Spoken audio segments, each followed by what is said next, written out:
उबाडाच्या 6 खासदार फुटीवर फारसं भाष्य न करता मी अतिशय शीघ्रपणे ज्या दिवशी ही गडबड चालू झाली त्यावेळेला एक छोटी पोस्ट, एक शॉर्ट्स टाकला होता, ज्याच्यामध्ये मी ज्या गोष्टी लिहिल्या होत्या, एक 15 सेकंदाचा तो शॉर्ट्स होता, त्या तंतोतंत आजच्या या क्षणापर्यंत खऱ्या ठरत आहेत.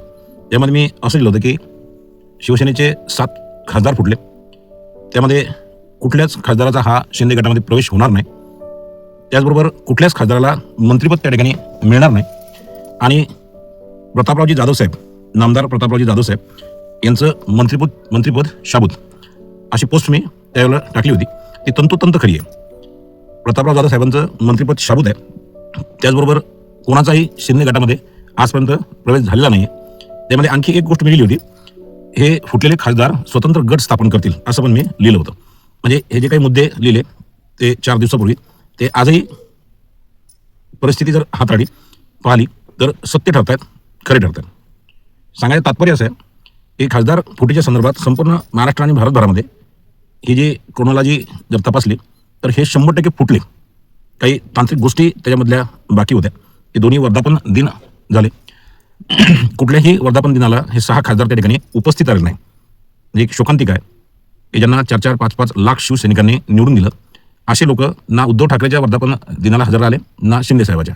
ही पाळी त्यांच्यावर जी आली तोंड लपवण्याची, ना इकडे ना तिकडे, ही लाजीरवाणी पाळी त्यांच्यावरती आलेली आहे. असो, आप पार्टीमध्ये जे झालं, तृणमूल काँग्रेसमध्ये जे झालंय, यापूर्वी सुद्धा राष्ट्रवादी काँग्रेस पार्टी आणि शिवसेनेमध्ये जे झालंय ते तुम्हाला सर्वांना त्या ठिकाणी माहिती आहे, आणि हे होणार. त्याच्यामुळे जनता किंवा सर्वसामान्य माणूस, काही विचारवंत, काही राजकीय विश्लेषक याच्यावर फारसे काही व्यक्त झाले नाहीत. मी सुद्धा या सगळ्या गोष्टीवर व्यक्त झालो नाही. कारण फुटले कशासाठी, फुटले कशामुळे, आणि फुटले की नाही फुटले, या सगळ्या गोष्टी तुम्हाला त्या ठिकाणी भलीभाती माहीत आहेत. फुटलेच 100%.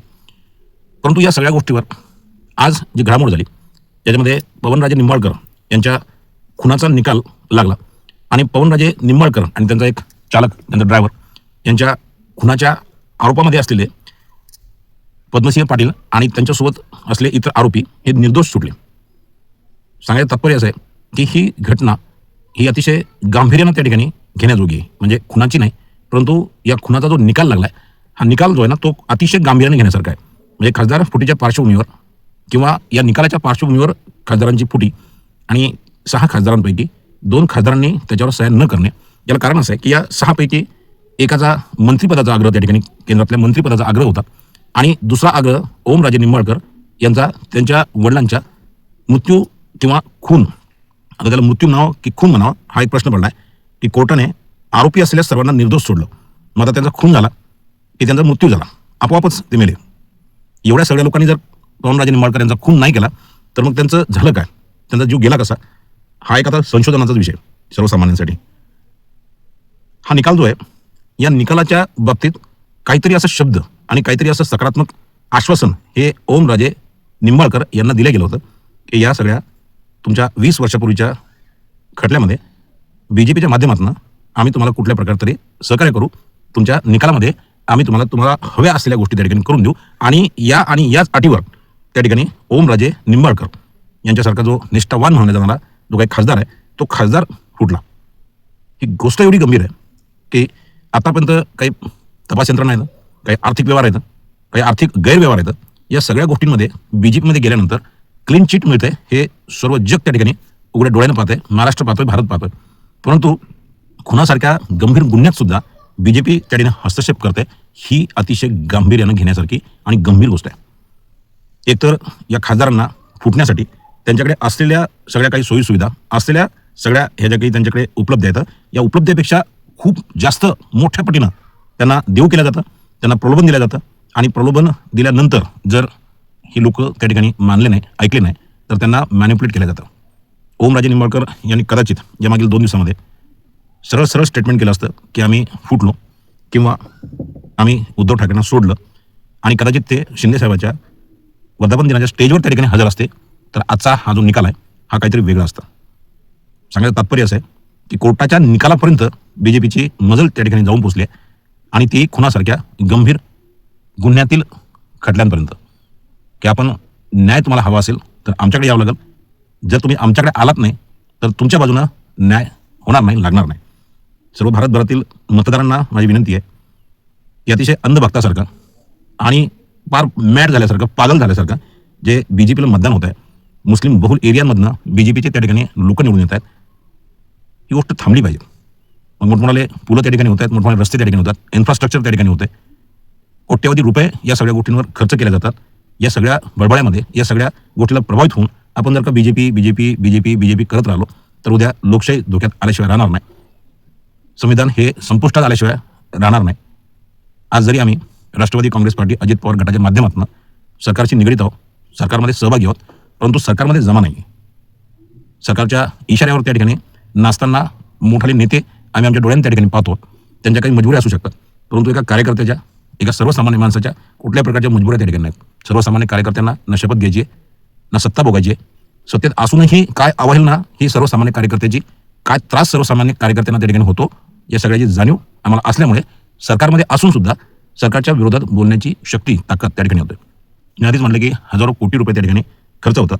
गरज नसताना शक्तीपीठासारखे आणि मिसिंग लिंकसारखे हजारो कोटी रुपयाचे प्रकल्प त्या ठिकाणी अदा केले जातात. त्याच्यावर खूप सारा पैसा खर्च केला जातो, परंतु जो शेतकरी हा खितपत पडलाय, मरणावस्थेत पडलाय, अशा शेतकऱ्यांना त्या ठिकाणी सहजासहजी कर्जमाफी दिली जात नाही. खूप साऱ्या जाचक अटी लावल्या जातात आणि त्या चाळणीतनं त्या बिचारा शेतकऱ्याला त्या ठिकाणी चाळून काढल्या जाते, त्याला भरडल्या जाते.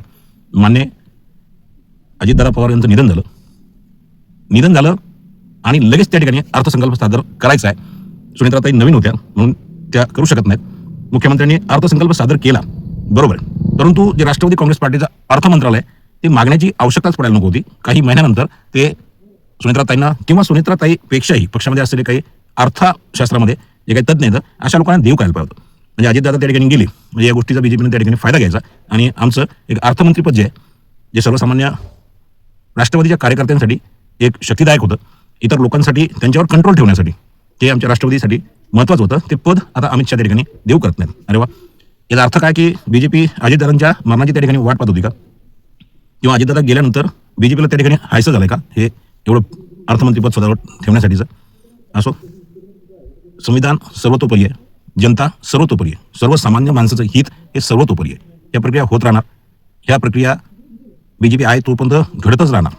परंतु याच्यामध्ये जर आता या 6 खासदारांपैकी एक खासदार त्या ठिकाणी ओमराजे निंबाळकरांच्या रूपानं त्या ठिकाणी माघारी फिरला, ऑपरेशन टायगर हे जर सक्सेसफुल नाही झालं तर ही अतिशय गंभीर गोष्ट आहे की एका खुनाचा निकाल फिरवण्याचा आम्ही देऊन BJPने हे खासदार त्या ठिकाणी फोडलेत.